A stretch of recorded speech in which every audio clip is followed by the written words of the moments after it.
Hello दोस्तों, मैं अविनाश कुमार आप लोग का स्वागत करता हूं। मैं आपको आज इतिहास की कक्षाएं लूँगा और इतिहास में आपको मैं शुरू से लेकर के यानी कि प्राचीन भारत का इतिहास, फिर मध्यकालीन भारत का इतिहास और उसके बाद फिर आधुनिक भारत का इतिहास की सारी कक्षाएं लूँगा और इसके लिए मैं डेली बेसिस पे एक-एक वीडियो डालता रहूँगा जो कि आपको हमारे यूट्यूब चैनल पर उपलब्ध होता रहेगा। इसलिए मेरा रिक्वेस्ट है कि आप इस वीडियो को पूरा-पूरा देखें और देखने के बाद लाइक करें और सबसे पहले मेरे चैनल को सब्सक्राइब करें ताकि आगे आपको इतिहास की सभी वीडियो क्लास जो है आपको उपलब्ध हो सके। इस क्लास के ज़रिए मैं उन सारे प्रश्नों को बताऊंगा जो कि आपको खास करके बीपीएससी की परीक्षा या फिर अन्य सभी जैसे रेलवे, एसएससी इन सभी में इतिहास की जो प्रश्न पूछे जाते हैं, उसका आप 100% सही-सही उत्तर दे पाएँगे और हमें उम्मीद है कि खासकर बीपीएससी में सभी क्वेश्चन जो है, ये मैं जो अपने नोट्स से जो मैं आपको पढ़ाऊँगा, इसी से आएँगे। तो चलिए अब मैं शुरू करता हूँ। सबसे पहले भारत का इतिहास में प्राचीन भारत का इतिहास। प्राचीन भारत के इतिहास में सबसे पहले हम देखेंगे कि इतिहास की जानकारी हमें किन स्रोतों से मिलती है। तो सबसे पहले है प्राचीन भारतीय इतिहास के स्रोत में प्रमुख रूप से धार्मिक ग्रंथ आते हैं।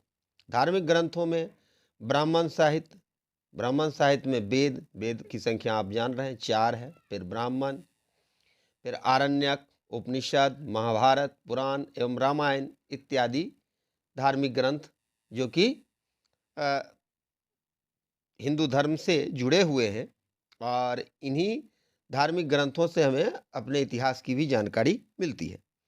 इसके अगला बौद्ध साहित्य में आप बौद्ध धर्म से जुड़ी हुई जितने भी ग्रंथ हैं, खास करके विनय पिटक देख रहे हैं आप दूसरे लाइन में, विनय पिटक, सूत पिटक, अभिधम पिटक, महावंश, दीपवंश, ललित विस्तार, दिव्यवादन, बुद्ध चरित्र एवं जातक। जातक में बुद्ध के पूर्व जन्मों की कहानियां हैं। बुद्ध चरित्र की रचना अश्वघोष द्वारा किया गया। उसके बाद आप देख रहे हैं जैन साहित्य, कल्प सूत्र, भगवती सूत्र एवं अचरांग सूत्र।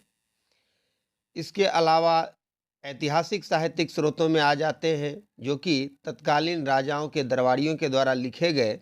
उनमें राजतरंगिणी जिसमें कश्मीर का इतिहास का वर्णन है, मुद्रा राक्षस जिसकी रचना विशाख दत्त ने की थी, मौर्य वंश का। उसके बाद अर्थशास्त्र जिसकी रचना कौटिल्य, जिनका अन्य नाम चाणक्य और विष्णुगुप्त भी था, उनके द्वारा की गई। इसमें मौर्यकालीन राज व्यवस्था की का वर्णन है। हर्ष चरित्र जो है बाणभट्ट के द्वारा रचित है और इसमें राजा हर्षवर्धन का इतिहास है। तो ये हो गए हमारे ऐतिहासिक साहित्यिक स्रोत। इसके अतिरिक्त भारतीय इतिहास को की जानकारी में विदेशियों के द्वारा जो विवरण दिए गए हैं उससे भी हमें जानकारी प्राप्त होती है। जैसे कि मेगास्थनीज मेगास्थनीज यूनान के जो शासक थे, सेल्यूकस सेल्यूकस सिकंदर के क्षत्रप थे और उनका ही दूत था मेगास्थनीज। मेगास्थनीज चंद्रगुप्त मौर्य के दरबार में रहा करते थे और इन्होंने इंडिका की रचना की। इंडिका में तत्कालीन भारतीय समाज का वर्णन है, पाटलिपुत्र नगर का वर्णन है। इसके अलावा फिर आता है टॉलमी। टॉलमी इसने अपनी पुस्तक ज्योग्राफी में भारतीय वाणिज्य का वर्णन किया, भारतीय व्यापार का वर्णन किया। पिलानी ने भारत एवं इटली के बीच व्यापार का वर्णन किया। फाहियान ने भारत आने वाला प्रथम चीनी यात्री था। फाहियान जो था वो भारत आने वाला प्रथम चीनी यात्री था जिसने फूको की रचना किया और यह गुप्त सम्राट चंद्रगुप्त द्वितीय के समय भारत आया था। वैनसंग या हर्षवर्धन के समय भारत आया था, इसने सी यू की रचना किया और इसने भारत को इंतु कहा। इसके बाद इत्सिंग, यह भी चीनी यात्री था जो कि 7वीं सदी में भारत आया। सुलेमान, सुलेमान 9वीं शताब्दी में भारत आया, इस समय पाल वंश का शासन था। अलबरूनी, यह महमूद गजनवी का समकालीन था, इसने तहकीक ए हिंद की रचना किया। पुरातात्विक स्रोतों में, पुरातात्विक स्रोत उन स्रोतों को कहा जाता है जो खुदाई के दौरान प्राचीन चीज़ें जो हमें प्राप्त हुई, तो इनमें सिक्के का जो है वो प्रमुख स्थान है, क्योंकि सिक्कों में राजा अपना नाम, प्रायः काल भी खुदवाते थे। तो सबसे पहले सिक्का हम देखते हैं, भारत में प्राचीन काल में जो सिक्के होते थे उन्हें पंचमार्क सिक्का या आहत सिक्का कहते थे, या इन्हें करसापान भी कहा जाता था। सर्वप्रथम सोने के सिक्के कुषाण शासकों द्वारा चलाया गया। गुप्त शासकों ने सर्वाधिक सोने के सिक्के चलाए। गुप्त काल के सोने के सिक्के को दिनार, वर्तमान में भी एक देश है जिसका सऊदी अरब, जहाँ की मुद्रा दिनार है, और गुप्त काल के में भी सोने के सिक्के को भारत में दिनार कहा जाता था। चांदी के सिक्के को रूपक कहा जाता था। समुद्रगुप्त को सिक्के के ऊपर बीना बजाते हुए दिखाया गया है। समुद्रगुप्त को सिक्के के ऊपर बीना बजाते हुए दिखाया गया है।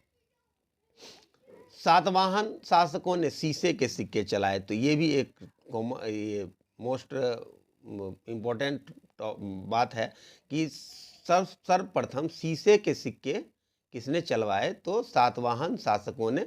आंध्र सातवाहन भी जिन्हें कहा जाता है, सातवाहन वंश की स्थापना जो है सिमुक के द्वारा की गई, यह आपको आगे मैं बताऊंगा।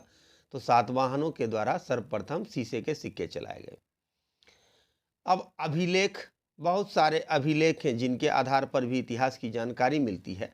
खास करके हम अशोक का अभिलेख के बारे में आगे चल करके जब मौर्य वंश की काल पढ़ेंगे तो उस समय हम अशोक के अभिलेखों के बारे में पढ़ेंगे। इसके अतिरिक्त और भी प्रमुख बहुत सारे अभिलेख हैं, जिसमें कि जूनागढ़ का अभिलेख, यह जो है गुजरात में है, और यह रुद्रदमन के द्वारा, जो शासक था रुद्रदमन, उसके द्वारा बनाया गया। भीतरी स्तंभ लेख, यह गाजीपुर में है, जो गुप्त शासक स्कंदगुप्त से संबंधित है। हाथी गुफा का अभिलेख उड़ीसा, यह खारवेल, जो कलिंग वंश का शासक था, खारवेल कलिंग का शासक था खारवेल, उसका है। एहोल अभिलेख पुलकेशिन द्वितीय। इसके अलावा जो है 14वीं शताब्दी में फिरोज शाह तुगलक के द्वारा जो 2 प्रमुख अभिलेख थे, जिसमें कि एक मेरठ में प्राप्त हुआ और दूसरा टोपड़ा हरियाणा में प्राप्त हुआ, जिसे उसने दिल्ली में स्थापित किया। इसके बाद आगे हम पढ़ेंगे कि इतिहास को किन किन भागों में, किन किन युगों में बांटा गया है। तो सबसे पहले पुरापाषाण काल। इस समय मानव आखेटक, आखेटक का मतलब होता है कि शिकार करना। तो पुरापाषाण काल में जो मानव था वो शिकारी प्रवृत्ति का था, और भोजन संग्रह की, यानी शिकार करना और फिर भोजन को जमा करना ही उसका उद्देश्य था। इसे 3 भागों में बांटा गया। निम्न पुरापाषाण, जिस काल में अग्नि का आविष्कार हुआ।